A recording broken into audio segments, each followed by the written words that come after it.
कुछ दिन तो ठीक चलता है, कुछ दिन तो हमारा सब ठीक चलता है, उसके बाद में सब जैसा का वैसा हो जाता है। ये क्यों हुआ?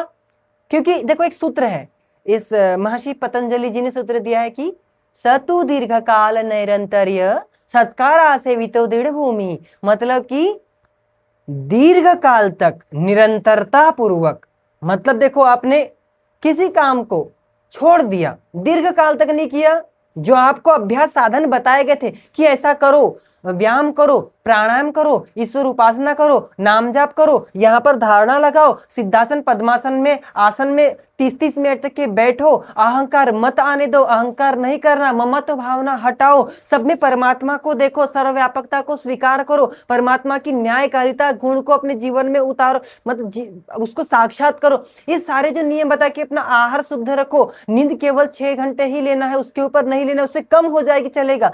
ये सारे जो नियम बताए आपने दीर्घ काल तक पालन नहीं किया ना, आपने निरंतरता नहीं रखी ना, दीर्घ काल तक के पालन किया लेकिन उसमें निरंतर, कई बार होता है कि दीर्घ काल तक के तो चल रहे हैं, बहुत लंबे समय तक चल रहे जी, लेकिन निरंतरता नहीं, आज किया था फिर 15 दिन के बाद कर रहे हैं, निरंतरता नहीं है। निरंतरीय कि उसको रोज पालन करना है, रोज गुजारना है अपने जीवन में, उसको रोज देखो। साधन हटेगा तो साध्य दूर हो जाएगा, साधन है तो साध्य को साथ लिया जाएगा, ध्यान रखिए।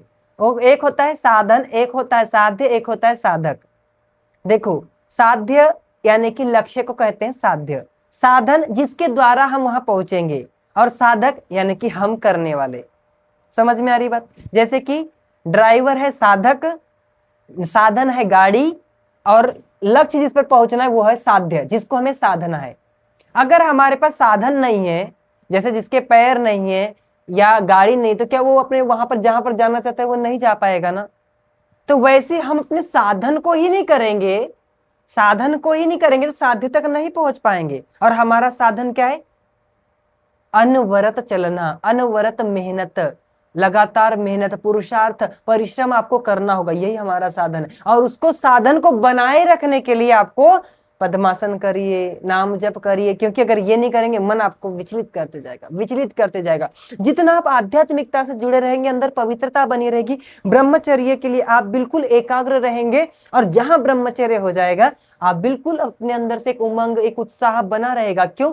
क्योंकि आपके अंदर वीर्य है। वीर्य क्या है? ऊर्जा है, बल है, ये आपको शक्ति देगा। और जिसमें देखिए ना, जैसे जो विद्यार्थी है ना, बाहर कॉलेज आदि में पढ़ते हैं, जब हमसे मिलते हैं तो वो हमसे बताते हैं, जैसे उनसे कभी एकांत में ऐसा वार्तालाप होता है तो बताते हैं कि जी आचार्य जी देखिए, ये जो है ना, जब हम ऐसा कुछ गलत क्रियाएं, वो जो आजकल जो विद्यार्थी जो गलत क्रियाएं करते हैं ना, अकेले में जो भी गलत क्रियाएं करना, गंदी वीडियोस देखना, जो भी सोशल मीडिया पर जा करके, तो वे हमें बताते हैं कि उस क्रिया करने के बाद में उनको बहुत ही कमजोरी महसूस होती है, और एकदम पढ़ने का मन नहीं करता, 1-2 दिन खराब हो जाते हैं, 1 दिन 2 दिन नहीं तो 1 दिन तो खराब ही हो जाए। वो बताते हैं ये क्यों? क्योंकि अब ऊर्जा खत्म हो गई। वीर्य, वीर्य ही आत्मविश्वास है, वीर्य ही बल है, वीर्य ही तेज है, वही उमंग है, वही उत्साह, वही मोटिवेशन है, वो आपके अंदर से हट गया, वो खत्म तो सब कुछ खत्म।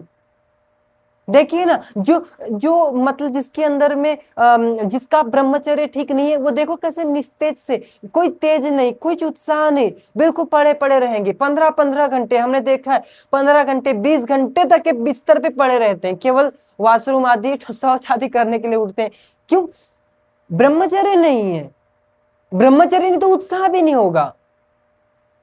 तो अपनी दिनचर्या को फॉलो कीजिए। और मैं बता रहा था कि दिनचर्या को फॉलो करने के लिए, दीर्घकाल निरंतरता पूर्वक बना रहने के लिए आपको क्या करना है? तप। बोला कि तप, ज्ञान, ब्रह्मचर्य, श्रद्धा। कि तप मतलब कि आपको उसमें बहुत सारी समस्याएं आएगी, आप कर्म कर रहे हैं, लोग आपको ताने भी मार रहे हैं, लेकिन आपको सहना है। सहना, तपो द्वंद्व सहनम, कि द्वंद्वों को सहना, जो बीच में आपको प्रॉब्लम समस्याएं आएगी उन्हीं को सहना, उनको सहना ही तपस्या कहलाती है। हो सकता है आपको किसी दिन बहुत भूख भी लगी है, लेकिन आपको सहना है।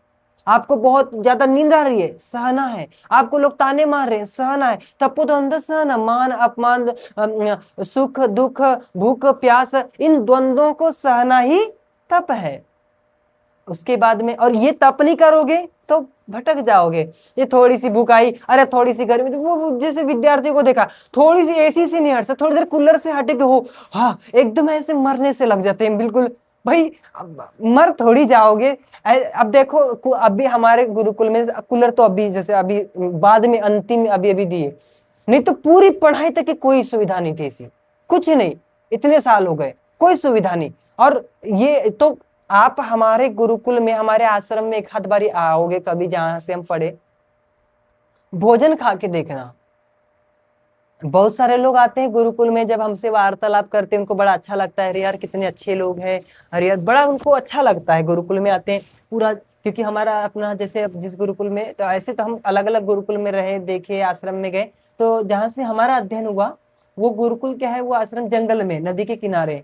तो वहां पर जब वो आते हैं तो एकदम हरियाली सी, एकदम नेचुरल वातावरण, प्राकृतिक वातावरण, नदी का किनारा, पास में एक तालाब, एकदम जब वो देखते एक बहुत ही अच्छा सुंदर मंदिर, प्राचीन मंदिर है, तो सब जब देखते हैं तो उन्हें बहुत ही अच्छा लगता है। सुबह से हम हवन हो रहा है, ध्यान हो रहा है, हम सबको जब देखते हैं तो बहुत अच्छा लगता है, बोलते यार यहीं रहने का मन कर रहा है। और वो रहते भी है, रहते हैं। जब हमारा भोजन खाते हैं तो 3 दिन के अंदर चले जाते हैं, बोले भाई रहने दो।